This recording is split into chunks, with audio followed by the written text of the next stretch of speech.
12월 19일 의왕우리교회 새벽 예배에 함께 하시는 모든 성도님들을 이 시간 환영하고 축복합니다. 이 아침에 우리가 함께 나눌 말씀은 누가복음 7장 1절에서 10절까지 말씀입니다. 우리 함께 읽도록 하겠습니다. 예수께서 모든 말씀을 백성에게 들려주시기를 마치신 후에 가버나움에 들어가시니라. 어떤 백부장의 사랑하는 종이 병들어 죽게 되었더니 예수의 소문을 듣고 유대인의 장로 몇 사람을 예수께 보내어 오셔서 그 종을 구해 주시기를 청한지라. 이에 그들이 예수께 나와 간절히 구하여 이르되 이 일을 하시는 것이 이 사람에게는 합당하니이다.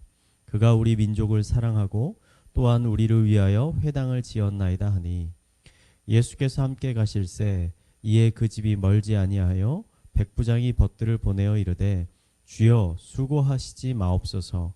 내 집에 들어오심을 나는 감당하지 못하겠나이다. 그러므로 내가 주께 나아가기도 감당하지 못할 줄을 알았나이다. 말씀만 하사 내 하인을 낫게 하소서. 나도 남의 수하에 든 사람이요 내 아래에도 병사가 있으니 이더러 가라 하면 가고 저더러 오라 하면 오고 내 정도로 이것을 하라 하면 하나이다. 예수께서 들으시고 그를 놀랍게 여겨 돌이키사 따르는 무리에게 이르시되 내가 너희에게 이르노니 이스라엘 중에서도 이만한 믿음을 만나보지 못하였노라 하시더라. 보내었던 사람들이 집으로 돌아가 보매 종이 이미 나았더라. 아멘. 복음서에는 예수님이 놀라운 믿음을 가졌다라고 칭찬한 두 사람이 등장합니다. 첫 번째 사람은 두로와 시돈 지역에 살던 귀신 들린 딸을 그 딸과 함께 사는 한 불쌍한 여인이었습니다. 예수님은 그 여인의 믿음을 칭찬하시면서 딸에게서 귀신을 쫓아내 주셨습니다. 예수님이 믿음이 크다라고 칭찬한 두 번째 사람은 오늘 말씀에 등장하는 로마의 백부장이었습니다. 예수님은 이 백부장의 믿음을 칭찬하시면서 이스라엘 백성 중에서도 이와 같이 큰 믿음을 가진 사람을 본 적이 없다라고 말씀하셨습니다. 다시 말해서 자신이 이 땅에 오셔서 만난 사람 중에 이 백부장의 믿음이 가장 크다는 것입니다. 가나안 여인과 로마의 백부장 두 사람 모두 다 이방인이었지만 오히려 이스라엘 백성들보다도 더 큰 믿음을 가지고 있었습니다. 어떻게 이것이 가능할 수 있었을까요? 여러분도 그것이 궁금하지 않으십니까? 저는 그 해답이 오늘의 말씀 안에 있다라고 생각을 합니다. 어느 날 예수님이 갈릴리에서 가장 큰 도시인 가버나움에 방문하셨습니다. 그 당시 가버나움은 당시 로마 군대가 주둔하고 있는 군대 주둔지였습니다. 이 가버나움엔 한 로마의 백부장이 살고 있었습니다. 그 백부장에게는 사랑하는 종이 있었는데 그만 이 종이 큰 병에 걸리고 말았습니다. 아마 백부장은 실력 있다는 의사들을 찾아가서 이 종의 병을 고치려고 했을 것입니다. 하지만 결국 병을 고치지 못하고 병은 더 심해져서 종은 죽을 위기에 처하게 되었습니다. 이런 긴급한 상황에서 백부장은 예수님께서 자신이 살고 있는 가버나움에 방문하셨다는 소식을 듣게 되었습니다. 그는 비록 자신이 유대인은 아니었지만 평소에 유대인들에게 많은 자비를 베풀고 있었습니다. 그래서 자신과 친분이 있는 유대인들에게 부탁해서 예수님을 만나 자신의 종의 병을 고쳐달라고 부탁을 했습니다. 백부장의 부탁을 받은 유대인들은 예수님을 찾아가 백부장의 종의 그 병을 고쳐달라고 간청을 했습니다. 그들은 평소 백부장이 얼마나 유대인들을 잘 대해줬는지를 아주 소상히 이야기하였습니다. 유대인들의 말을 들은 예수님은 흔쾌히 그들의 요청을 들어주셨습니다. 예수님은 유대인들을 따라 백부장의 집으로 향하셨습니다. 이때 매우 흥미로운 일이 생깁니다. 예수님과 유대인들의 자신이 집으로 오고 있다라는 소식을 들은 이 백부장은 자신의 지인들을 보내서 그들에게 다음과 같이 이야기합니다. 주여 수고하지 마옵소서. 내 집에 들어오심을 나는 감당하지 못하겠나이다. 백부장은 예수님에게 자신의 집까지 오실 필요가 없다라고 말했습니다.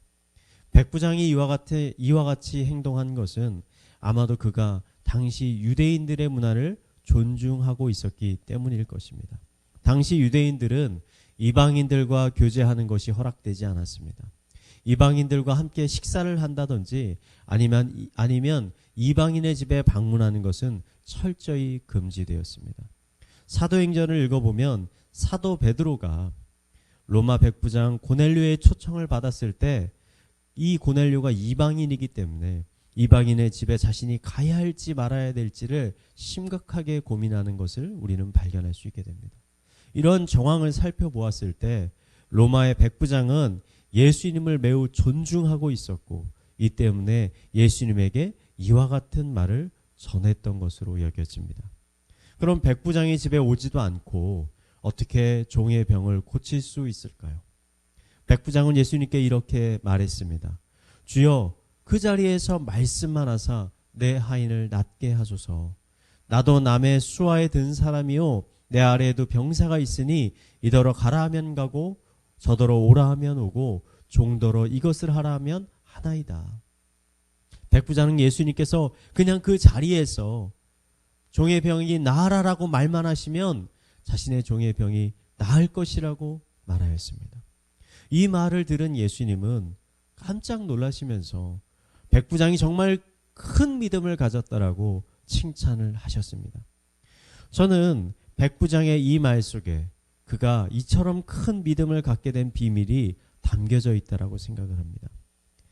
백부장이 예수님에게 이렇게 놀라운 믿음의 요청을 할 수 있었던 것은 그 자신의 경험을 통해서 습득한 권위의 원리를 잘 이해하고 있었기 때문입니다. 백부장은 군인이었습니다. 군인에게 있어서 가장 큰 덕목은 상사의 명령에 복종하는 것입니다. 군인이 상사의 명령에 절대 복종하는 것은 상사가 권위를 가지고 있기 때문입니다. 군인에게 있어서 권위는 능력 그 자체였습니다. 백부장은 천부장의 수하였습니다. 또 100명이나 되는 군병들의 리더이기도 했습니다. 그는 군인으로서 충성스럽게 상사의 권위에 순종하며 또 자신의 가진 권위를 통해서 수많은 병사들을 통솔해 왔습니다. 백부장은 이러한 경험을 통해서 권위가 가지고 있는 능력을 잘 이해하고 알고 있었습니다. 또 예수님에게 이러한 권위가 있다라는 사실을 그는 믿고 있었던 것입니다. 백부장이 이처럼 놀라운 믿음을 갖게 된 것은 그가 평소 그에게 주어진 역할에 책임감을 가지고 최선을 다했기 때문입니다. 그는 상사에게 주어진 권위를 인정하고 그 권위에 온전히 순종하였습니다. 이러한 태도가 예수님에게 대한 믿음으로 그대로 적용이 된 것입니다. 그래서 예수님은 그 믿음을 보고 그에게 큰 믿음을 가졌다라고 그를 칭찬하셨던 것입니다. 여러분, 만약 반대로 백부장이 평소 그 상사의 권위를 쉽게 무시하는 사람이었다면 과연 예수님의 이런 영적인 권위를 있는 그대로 그가 받아들일 수 있었을까요? 저는 아니라고 생각합니다. 우리는 자주 영적인 이원론에 빠질 때가 많습니다. 영적인 삶과 현실의 삶이 서로 분리되어 있고 다르다라고 생각하는 것입니다. 영적인 삶과 현실의 삶은 서로 분리된 것이 아니라 오히려 하나입니다. 현실의 삶을 잘 사는 사람이 결국 좋은 믿음을 갖게 됩니다. 현실에서 엉망으로 사는 사람이 영적으로 뛰어난 사람이 될 수는 없는 것입니다. 백부장은 유대인도 아니었고 율법을 잘 알지도 못했지만 그는 위대한 믿음을 갖게 되었습니다. 우리는 이러한 백부장의 삶을 살펴보면서 우리들도 각자의 현실의 삶을 통해서 이런 백부장과 같은 믿음을 키워가야 할 필요가 있습니다. 야고보서는 이렇게 이야기합니다.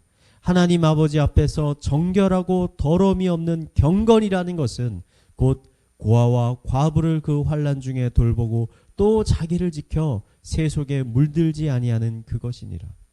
진실한 믿음은 우리의 현실의 삶을 통해 연단되고 성장되어집니다.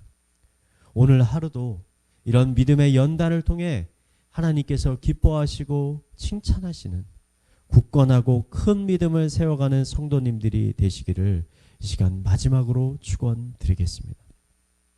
우리 말씀을 묵상하며 함께 기도하겠습니다. 하나님 나의 삶 가운데 하나님의 말씀에 온전히 순종해야 하는 것들이 있다면 깨닫게 하여 주시옵소서.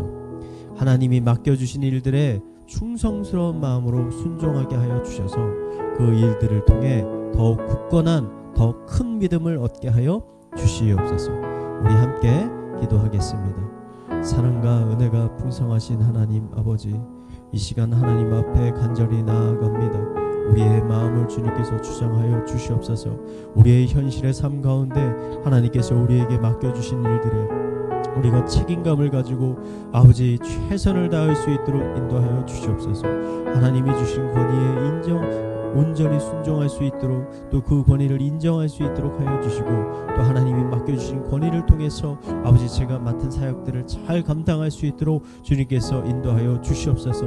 특히 하나님의 살아있는 말씀, 그 말씀을 통해서 전해진 선포되어진 하나님의 뜻들에 대해 아버지 우리가 정말 순종하는 마음을 가지고 그 말씀에 아버지 복종할 수 있도록 그 삶을 따라갈 수 있도록 주님께서 인도하여 주시옵소서.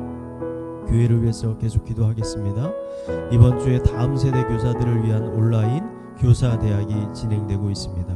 이 교육을 통해 다시 한번 교사로서의 사명을 깨닫게 하여 주시고 새로운 힘과 능력을 얻어서 하나님께서 맡긴 귀한 영혼들을 더욱 잘 섬길 수 있게 하여 주시옵소서. 우리 함께 기도하겠습니다.